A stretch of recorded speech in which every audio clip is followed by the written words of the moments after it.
மக்களே இங்கே பாருங்கள், நம்ம இன்றைக்கி வந்து பூச்சி மருந்து ஊற்றுறதுக்காக நம்ம வந்திருக்கோம். அதாவது பாருங்கள், நேற்று போய் மாவட்ட போய் மருந்து என் டானிக் வாங்கிட்டு வந்துட்டோம். இங்கே பாருங்கள், என் டானிக்கோட பேர் பாருங்கள், ஃபென்டோசேல் வித்து ஃப்ராசிகுவான்டால் சஸ்பென்ஸ் அப்படின்ட்டு ஒரு மருந்து டானிக். இது பார்த்திங்கன்னா இங்கே ஒரு இது கொடுத்துருக்காங்க. இது தமிழ்நாடு அரசு வழங்குவது விற்பனைக்கு அல்ல அப்படின்ட்டு. இதை வந்து பாருங்கள், கீழே ஊற்றிடக்கூடாது. இங்கே பாருங்கள் மக்களே, இங்கே பாருங்கள், சிரஞ்சீவியில் பாருங்கள், கரெக்டாக ஒரு 5 ml தான். அப்புறம் நல்லா வாயில் பாருங்கள், அடிச்சு அழுத்தி விட்ற வேண்டி தான். அதுவும் சொல்கிறது, வெறும் வயிற்றில் இது கொடுக்கணும் காலையிலேயே. இது இங்கே பாருங்கள், 5 ml கரெக்டாக தயிர் மாதிரி இது, கொலை புறாதே. இங்கே பாருங்கள், பார்க்குறோம் பாருங்கள், இப்போ தான் அங்கே பாருங்கள், அவ்வளோதான். இதோட வேலை பார்த்திங்கன்னா உள்ள அந்த பூச்சிலாம் இருக்கிறது, சில இதெல்லாம் அழுக்கு அந்த மாதிரி கிருமி இருக்கிறதெல்லாம் எடுத்துரும். அதனால் ஆடுங்க கொஞ்சம் நல்லா வளரும், நல்லா தீனி சாப்பிடும். அதுக்காக தான் அந்த பூச்சி மருந்து கொடுக்குறது. அங்கே பாருங்க, ஒன்று சரியான ஓட்டம் ஓடுது, பிடிக்கவே முடியல.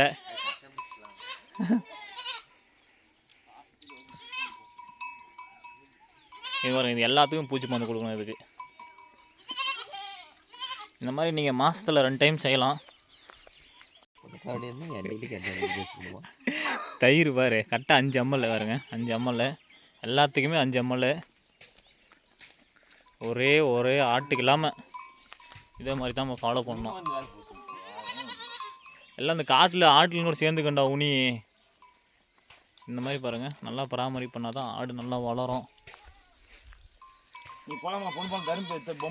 எதுக்கு கிழங்கு திருப்பி வேணும் தான், நல்லா தண்ணி குடிக்குங்கடா அதுங்க. அப்படி சொல்லுங்க. பாருங்க, அதே மாதிரி தான் பாருங்க, பார்த்தா தெரியும் பாருங்க.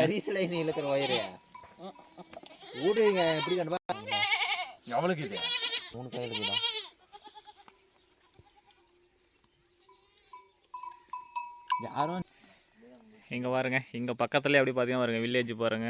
இதுதான் எங்கள் ஊர் வில்லேஜ். எவ்வளோ பாருங்க, காடு பாருங்க, எவ்வளோ க்யூட்டாக இருக்குது சொல்கிறது. பார்க்குறதுக்கே வேலைலாம் இருக்குது. சுற்றியும் காடு தான். அதுக்கு சென்டரில் தான் இங்கே நாங்கள் இருக்கோம். இது பக்கத்தில் பார்த்தீங்கன்னா பாருங்கள், சின்ன ஒரு குளம் பாருங்கள். அப்படியே அது பக்கத்தில் பார்த்தீங்கன்னா பாருங்கள், இங்கே பாருங்கள், நெல் பயிர் நட்டுருக்காங்க இப்போ தான். இந்த ஆடு பாரு எப்படா பார்க்குது பாரு, அப்படி அதுக்கு வந்து நல்லா பட்டுப்பூச்சாலை வளர்த்துக்கண்டா. ஆடு வளர்க்கணும்னா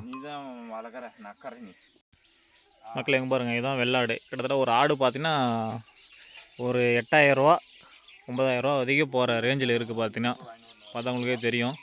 அந்த அளவுக்கு பராமரிப்பு பண்ணணும். பராமரிப்பு வச்சா அதுக்கு லாபம் கிடைக்கும். அதெல்லாம் பார்த்திங்கன்னா இங்கே வந்து எதுவுமே கிடையாது. காட்டில் அப்படியே அவுத்து விட்டா சரி, அதுக்கப்புறம் மேலே காட்டில் ஏறிக்குங்க. பார்த்தா பக்கத்துலேயே பாருங்கள், காடு பாருங்கள். இந்த பாருங்கள், எருவு பார்த்தீங்கன்னா தெரியும் உங்களுக்கு. இது வந்து வெள்ளாட்டு எருவு. இதில் வந்து ரொம்ப ரேர் எங்கெல்லாம் கிடைக்கிறது. ஏன்னா இது வந்து பெரும்பாலும் வந்து விவசாயத்துக்கெல்லாம் யூஸ் பண்ணுவாங்க. அதாவது செடி அந்த மாதிரி நல்லா வளரும். நம்ம இந்த உரம் போடுறதோட இந்த மாதிரி ஆட்டு எருவு போட்டோம்னா, இங்கே பாருங்கள், இந்த மாதிரி ஆட்டு எருவு போட்டோம்னா நல்லா அந்த செடி நல்லா வளரும். அந்த மாதிரி காய் அந்த மாதிரிலாம் நல்லா கிடைக்கும். நமக்கு மகசூல் நல்லா ஜாஸ்தியாக கிடைக்கும். அதனால் பெரும்பாலும் வந்து இங்கே இந்த மாதிரி வெள்ளாட்டு எருவு கிடைக்கிறது ரொம்ப ரேரு, எங்கேயுமே கிடைக்கிறதும் இல்லை. ஏன் இந்த எருவுக்கு பெனிஃபிட் அப்படின்னு பார்த்தீங்கன்னா, இந்த பக்கம் பாருங்கள், நல்லா காடு இருக்குது இல்லைங்களா. அந்த காட்டில் வந்து பார்த்திங்கன்னா நல்லா இயற்கையான இந்த செடி கொடி தழை அந்த மாதிரி நிறையா சாப்பிட்டு வருங்க. சாப்பிட்டு வந்து இந்த மாதிரி தான் நமக்கு அது எருவாக கிடைக்கும், உரமாக கிடைக்கும். அது நல்லா கொஞ்சம் பயன்பட்டு நம்ம கொஞ்சம் அந்த மாதிரி எருவெல்லாம் கொஞ்சம் இது பண்ணி பதப்படுத்தி வச்சுருந்து நல்லா காட்டுக்கு நம்ம ஏதோ ஒரு பயிர் ஏதோ நடுறதுக்கு ஒரு மாதம் 2 மாதத்துக்கு முன்னாடி நல்லா இறச்சி விட்டு, அதுக்கப்புறம் நல்லா உழவு ஓட்டி நல்லா மண்ணை பலப்படுத்தி வச்சுன்னு வச்சுக்கோங்களேன். அதுக்கப்புறம் நம்ம விவசாயம் பண்ணோம்னா நல்லா மகசூல் கிடைக்கும், நல்லா லாபம் கிடைக்கும். அதுதான் இதுக்கு இதோடைய பெனிஃபிட்டு, இந்த எருவோட பெனிஃபிட்டு. இங்கே பாருங்கள், பார்த்தா தெரியும். இன்னும் க்ளீன் பண்ணல. இது அதெல்லாம் மருந்து ஊற்றி தான் க்ளீன் பண்ணணும். இங்கே பாருங்கள், இப்போ தான் எல்லாம் இப்போ குட்டி போட்டிருக்கு பாருங்கள். எல்லாம் குட்டியை கிட்டத்தட்ட பார்த்திங்கன்னா ஒரு 8-10 குட்டி இருக்கும்.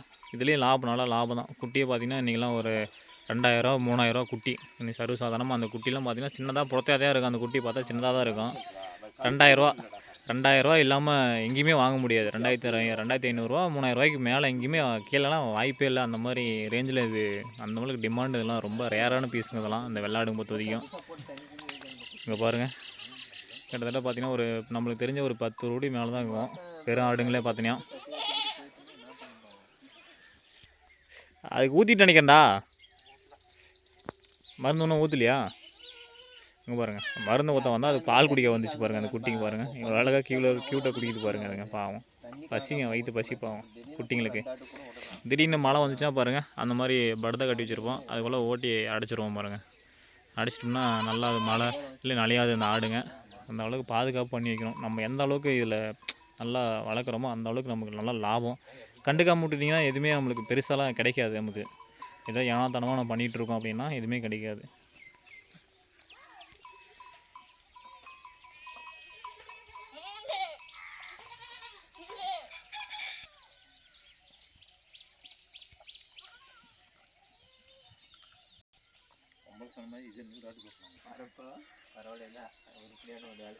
மக்கள் எங்கே பாருங்கள், கொஞ்சம் அப்படியே இந்த இடையில் அந்த சத்தத்தெல்லாம் கேட்கலாம். அப்படி என்னன்னா இந்த குருவி இதெல்லாம் கத்துற சவுண்டு பார்த்தா கேட்கும் நல்லா.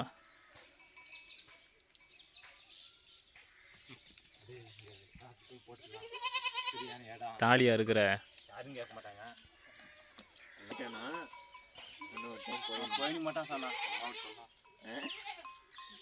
அவன் இப்போ ஆர்டிஎம் உங்களுக்கு கூப்பிட்றான், பஸ் பேர் போட்டு உங்களுக்கு கூப்பிட்றான்.